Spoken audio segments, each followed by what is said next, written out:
दोस्तों नमस्कार, स्वागत है आपका यूट्यूब चैनल एबीटेक में। इस वीडियो में बात करेंगे एक बहुत ही बड़ी अपडेट के बारे में जो कि सभी यूपी टीजीटी पीजीटी भर्ती के अभ्यर्थियों के लिए इम्पोर्टेंट है और एक गुड न्यूज है।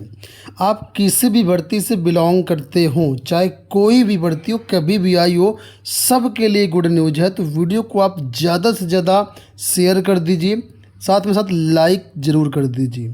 और हाँ, चैनल को सब्सक्राइब ना किया हो तो चैनल को सब्सक्राइब करके ऑल को भी प्रेस कर लीजिए, जिससे हमारे वीडियो का नोटिफिकेशन आपको मिलता रहे। अब वीडियो हम लोग बढ़ते हैं आगे। यहाँ पर आप लोग ये देख सकते हैं लेटर जो कि दीपक कुमार प्रमुख सचिव उत्तर प्रदेश शासन की तरफ से 31 मार्च की डेट में जारी किया गया है। लेकिन इसकी गुड न्यूज मैंने कल ही आपको दे दिया था वीडियो के माध्यम से, शाम का वीडियो आप लोग देख सकते हो। तो यहाँ पर ये लेटर देखिए जारी किया गया शिक्षा निदेशक माध्यमिक के लिए उत्तर प्रदेश प्रयागराज को। अब क्या है पूरा मामला, तो यहाँ पर देखिए विषय में बताया गया है उत्तर प्रदेश माध्यमिक शिक्षा सेवा चयन बोर्ड नियमावली 1998 के नियम 13 में संशोधन के संबंध में। अब जो लोग नहीं जानते उनको बता दूं दोस्तों कि जब आप उत्तर प्रदेश माध्यमिक शिक्षा सेवा चयन बोर्ड से चयनित होते हैं, ठीक है, और संबंधित विद्यालयों में जाकर के ज्वाइन करते हैं, कुछ ऐसे भी अभ्यर्थी होते हैं जो ज्वाइन नहीं करते, वहाँ पर सीटें खाली चली जाती हैं। तो चयन बोर्ड में ये प्रावधान है कि जो सीटें खाली जाती हैं उन पर वेटिंग लिस्ट के अभ्यर्थियों की ज्वाइनिंग की जाती है। लेकिन अभी तक जो नियमावली थी, जो नियम थे वेटिंग के अभ्यर्थियों की ज्वाइनिंग के, वो इसी 13(3) नियम के अंतर्गत होते थे, जो बहुत ही गलत थे। इन नियमों के तहत यानी 13(3) नियम के तहत ये प्रावधान था अभी तक कि जो आप लोगों की वेटिंग की ज्वाइनिंग होगी वो DIOS के माध्यम से होगी, ठीक है। और DIOS के लिए प्रावधान था कि जो वेटिंग लिस्ट जारी की जाती है, DIOS उस वेटिंग लिस्ट के पहले नंबर वाले अभ्यर्थी को बुलाएंगे और जहाँ भी सीट खाली होगी उसको वहाँ पर ज्वाइनिंग देंगे। लेकिन समस्या यहाँ पर ये थी कि जो टॉप में अभ्यर्थी होते थे, ठीक है, तो सभी ज़िलों के जो भी DIOS हैं उनके ज़िलों में जो भी सीटें खाली रहती थी, तो टॉप के अभ्यर्थियों को सभी ज़िलों से बुलावा आ जाता था कि आप हमारे यहाँ ज्वाइन करो, हमारे यहाँ ज्वाइन करो। लेकिन नीचे वाले अभ्यर्थियों की ज्वाइनिंग हो ही नहीं पाती थी। ये बहुत गलत नियम था और इस तरीके से बहुत अभ्यर्थी परेशान थे और इसी वजह से पिछली भर्तियों में जो है अभ्यर्थी हाई कोर्ट गए थे। तो हाई कोर्ट ने 2013 भर्ती में ये आदेश दिया था कि शिक्षा निदेशालय इन अभ्यर्थियों की काउंसलिंग के माध्यम से ज्वाइनिंग कराए। तो 2013 भर्ती तो खैर काउंसलिंग के माध्यम से ज्वाइनिंग हो गई। इसके बाद 2016 में मामला फिर से आकर के अटक गया और फिर अभ्यर्थी जो है हाई कोर्ट गए। हाई कोर्ट ने फिर आदेश दिया कि जिस तरीके से 2013 के अभ्यर्थियों की वेटिंग लिस्ट की ज्वाइनिंग करवाई गई, सेम उसी तरीके से 2016 के अभ्यर्थियों की भी ज्वाइनिंग करवाई जाए। और यही भर्ती नहीं, 2016 ही नहीं, इसके बाद जो भी भर्ती 2021 वाली भर्ती है उसमें भी शिक्षा निदेशालय शासन चाहे तो इसी प्रकार ज्वाइनिंग करवा सकता है, ठीक है। लेकिन मामला यहाँ पर जो है चयन बोर्ड के पाले में डाल दिया गया, निदेशालय के पाले में डाल दिया गया। अब चयन बोर्ड ये चीज़ें करवाना नहीं चाहता था। चयन बोर्ड का कहना कि भाई इसमें हमारा कोई रोल नहीं है वेटिंग में, ठीक है, भर्ती भले ही चयन बोर्ड करता, लेकिन चयन बोर्ड ने अपने हाथ खड़े कर लिए कि हम काउंसलिंग के माध्यम से ज्वाइनिंग नहीं देंगे, कि हमारा काम नहीं है, क्योंकि नियमावली में हमें नहीं मतलब बताया गया है। नियमावली कहती है कि ये काम जिला वेतन निरीक्षक का, जिला वेतन निरीक्षक कराए या फिर निदेशालय कराए। चयन बोर्ड फिर इस मामले को लेकर के डबल बेंच चला गया। डबल बेंच में मामला चला और फिर से निदेशालय को ही ये करवाने का आदेश हुआ। निदेशालय ने कहा जी हाँ बिल्कुल करवाएंगे। और चयन बोर्ड ने इधर कई बार जो है पत्र लिखे थे शासन को कि इस नियमावली में परिवर्तन किया जाए, जिला विद्या निरीक्षक की जगह काट करके जो है शिक्षा निदेशालय किया जाए। चयन बोर्ड ने इसके लिए कई बार पत्राचार किए थे। अभ्यर्थी भी लगातार शिक्षा निदेशालय चयन बोर्ड के चक्कर काटते रहे, काफ़ी इधर उधर पैरवी भी करते रहे। लेकिन अंततः इसका रिजल्ट अब देखने को मिल रहा है कि चयन बोर्ड के पत्रों का संज्ञान लेते हुए उत्तर प्रदेश शासन ने नियमावली में संशोधन कर दिया है और जो यहाँ प्रक्रिया थी 13(3) नियम, उसको समाप्त कर दिया है। और अब इस आदेश में क्या चीज़ें लिखी हैं, कैसे अब नियुक्ति होगी वेटिंग वाले अभ्यर्थियों की, यही सारी चीज़ें इसमें बताई गई हैं। तो वीडियो को पूरा ज़रूर देखना।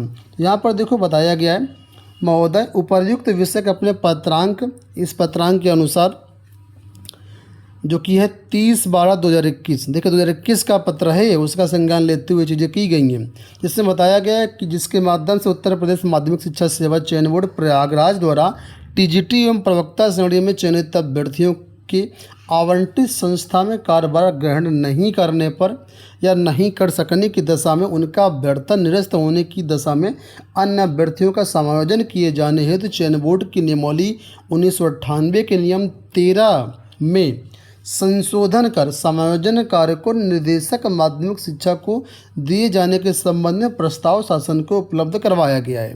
तो यहाँ पर देखो वही बातें लिखी हैं जो मैंने अभी आपको बताई कि चयन बोर्ड ने कई सारे पत्र भेजे, और जो पत्र यहाँ पर दिखाया गया वो 30/12/2021 का है। इसके पहले भी कई पत्र भेजे जा चुके हैं।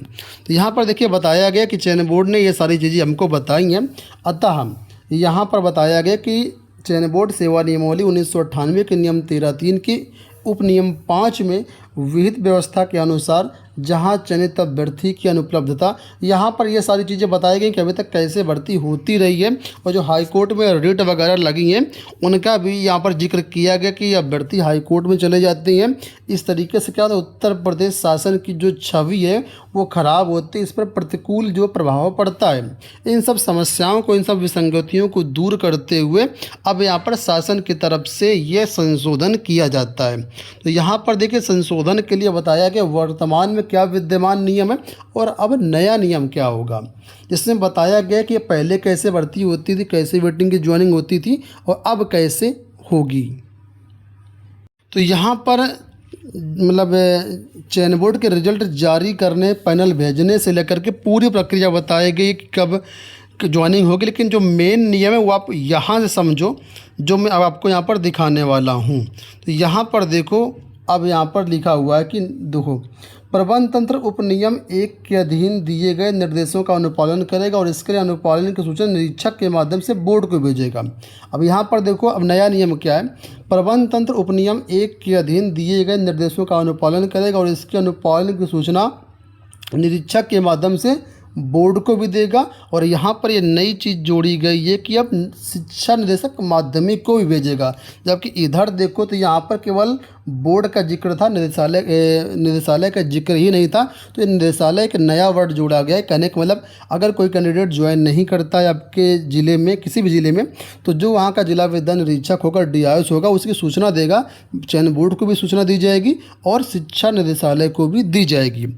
अब आगे देखिए, यहाँ पर फिर बताया गया है कि इसके बाद यहाँ पर नीचे देखो कि जब चयन बोर्ड को डाटा पहुँच जाएगा, निदेशालय को डाटा पहुँचेगा, तो जो भी अभ्यर्थी वेटिंग लिस्ट में होंगे, जो कि 25% से ज़्यादा वेटिंग लिस्ट नहीं होगी, उन सभी अभ्यर्थियों को योग्यता के क्रम से जो है निदेशालय जो है ब्यौरा भेजेगा और इसके अधीन जो है माध्यमिक शिक्षा निदेशक द्वारा पैनल जारी करेगा।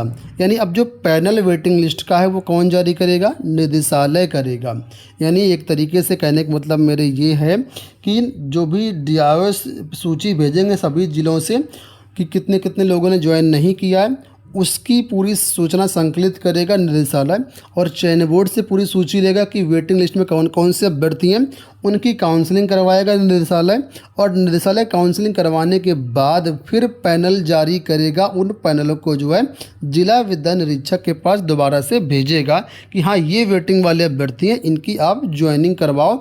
और इसके लिए जो है निदेशालय जो है DIS से लगातार कांटेक्ट में रहेंगे, किसकी ज्वाइनिंग हुई, किसकी ज्वाइनिंग नहीं हुई, और जैसी भी ज़रूरत होगी उसके अनुसार जो निदेशालय या शिक्षा निदेशक हैं, संयुक्त शिक्षा निदेशक, वो जो है निरीक्षक को अपने स्तर से आदेश भी जारी करेंगे। और अगर किसी विद्यालय में वैकेंसी फिर भी नहीं रहती है, वहाँ पर उसकी ज्वाइनिंग नहीं हो पाती, तो उसको किसी अन्य विद्यालय में उसी ज़िले में समायोजित किया जाएगा। और या फिर जैसा कुछ होगा, अगर उस ज़िले में वैकेंसी नहीं होती है तो फिर उसको किसी दूसरे ज़िले में समायोजित किया जाएगा। कहने का मतलब अब यहाँ पर निदेशालय को पूरे सख्त आदेश दे दिए गए, नियमावली में बदलाव कर दिया गया है कि अब जो भी वेटिंग वाले अभ्यर्थी होंगे उनकी ज्वाइनिंग निदेशालय करवाएगा काउंसलिंग के माध्यम से। तो सभी प्रकार के अभ्यर्थियों के लिए ये गुड न्यूज़ है, क्योंकि आज नहीं तो कल अगर आप तैयारी कर रहे हैं, हो सकता है आप भी वेटिंग लिस्ट में आ जाएं। तो फिर आपका ऊपर भी यही सारी चीज़ें आएंगी, फिर आप यहाँ पर जो है इसी प्रकार आप लोगों की भी ज्वाइनिंग होगी। तो ये पत्र फिलहाल जारी कर दिया गया है। इसी शासनादेश का इंतजार था, जिसके कारण वेटिंग वाले अभ्यर्थियों की ज्वाइनिंग नहीं हो रही थी और वो परेशान थे। अब सारी चीज़ें बिल्कुल सॉर्ट आउट हो जाएंगी। पहले 2016 की काउंसलिंग होगी, उसके बाद 2021 वाले भर्तियों की काउंसलिंग होगी, उसके बाद जो भी भर्तियाँ आगे होंगी इसी के अनुसार उनकी भी काउंसलिंग के माध्यम से ज्वाइनिंग करवाई जाएगी। उम्मीद करता हूँ वीडियो पसंद आया होगा। वीडियो पसंद आओ तो वीडियो को लाइक और शेयर जरूर कर दीजिएगा, और चैनल को सब्सक्राइब ना किया हो तो अभी का भी सब्सक्राइब कर लो, जिससे हमारे वीडियो का नोटिफिकेशन आपको मिलता रहे। कोई क्वेरी होती हो तो कमेंट बॉक्स में ज़रूर पूछेगा। धन्यवाद।